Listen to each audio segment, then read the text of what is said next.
Ciao ragazzi, eccoci alla seconda puntata di Free for All Life, sono sempre io, Sabudda. E questa puntata l'ho giocata in Rust. Questa mappa è una mappa molto piccola e anche difficile da gestire perché comunque gli spawn sono tutti vicinissimi e la gente comunque ti ammazza da ogni parte e quindi è veramente tanto difficile potersi gestire e poter giocare bene. Qui ho per fortuna preso preso con gli approvvigionamenti una push che mi ha aiutato moltissimo con la media finale, che comunque non è assolutamente una buonissima media, anche se positiva, e avrei preferito far di meglio. Rust, come dicevo, è una mappa molto complicata per i tutti contro tutti. Per fortuna ho trovato una partita dove eravamo in 10-12 e non 18, perché comunque ci sarebbe molto da parlare. Infatti farò un commentary apposta su Rust o Kill House di Code 4 per parlare di questo tipo di free for all. Mm. La modalità è veterano. Veterano però con la salute normale, perché comunque non morivano con un colpo, ma comunque le difficoltà sono il fatto che non si vede la mappa in alto a sinistra, se non con l'UAV attivo, e quindi non si può vedere da dove gli avversari sparano. No, oltre a questo non si vedono le munizioni e non si vedono i punti che si ricevono quando si ammazza un avversario, e questo potrebbe trarre in inganno, potrebbe non far capire quando si è ammazzato l'avversario.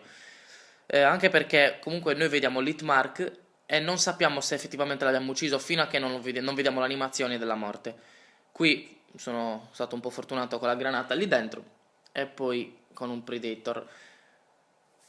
Dicevo, ho avuto fortuna all'inizio con la Pash col Predator, che non sono stato ucciso per più volte perché comunque non sono riuscito tantissime altre volte a prendere degli approvvigionamenti decenti o comunque il Predator. Qui ho preso il bombardiere ma ho fatto soltanto una kill, a parte che sono morto anche da solo, un fail perché sono respawnato esattamente dove avevo tirato io il mio bombardiere.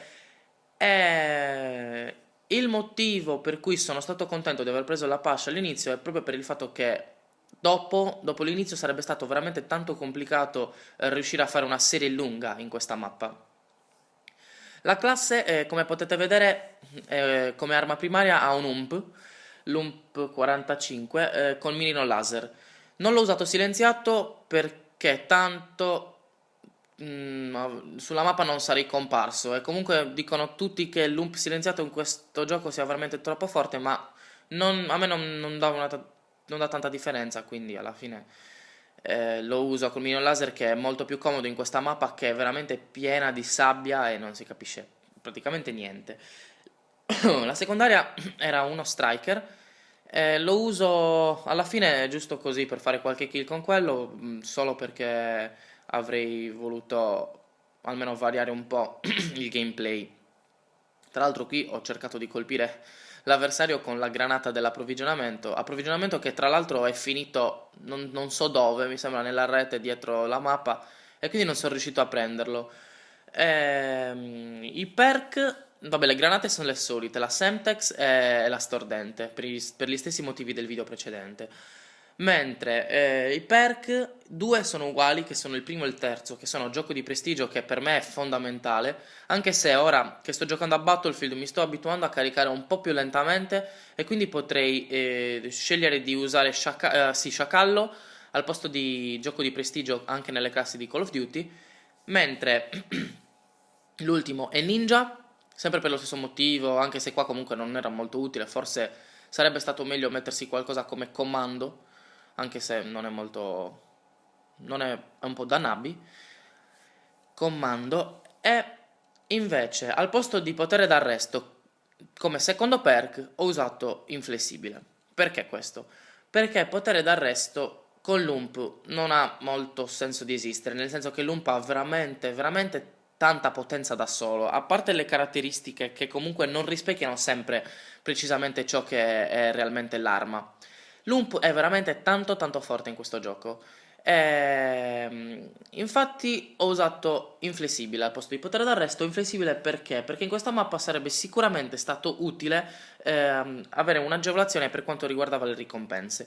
Un uavo a 2 uccisioni, gli approvvigionamenti a 3 e il Predator a 4. Infatti mi hanno aiutato. Di cosa volevo parlare poi in questo commentary? Della differenza tra console e PC. Allora, come mai io gioco a PC preferibilmente che nelle console?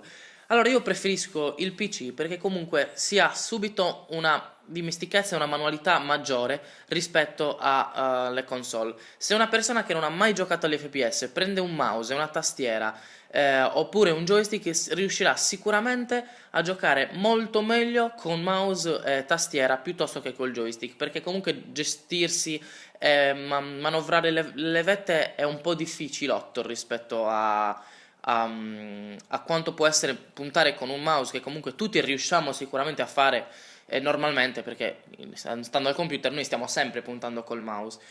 Poi c'è anche la differenza tra i giocatori forti e i giocatori scarsi, perché se un giocatore è forte al computer avrà comunque più difficoltà di un giocatore forte alla PlayStation, perché un giocatore forte alla PlayStation è forte e basta, e si troverà a giocare con gente che magari giocando la prima volta alla PlayStation non sa proprio dove mettere le mani. Invece un giocatore che gioca per la prima volta al computer un minimo riesce a farlo. È per questo che comunque secondo me, ovviamente, i giocatori forti al computer hanno, di cui io ho totalmente sono escluso, tra cui io sono escluso perché non sono assolutamente forte,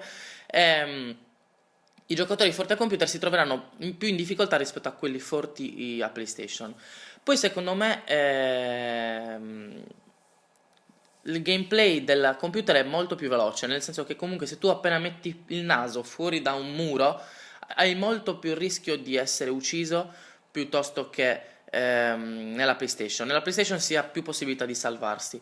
La partita sta per finire, la media è stata, se non sbaglio, 76-43, finisce con una mia morte perché era a tempo, erano 10 minuti. E alla prossima puntata, ciao ragazzi.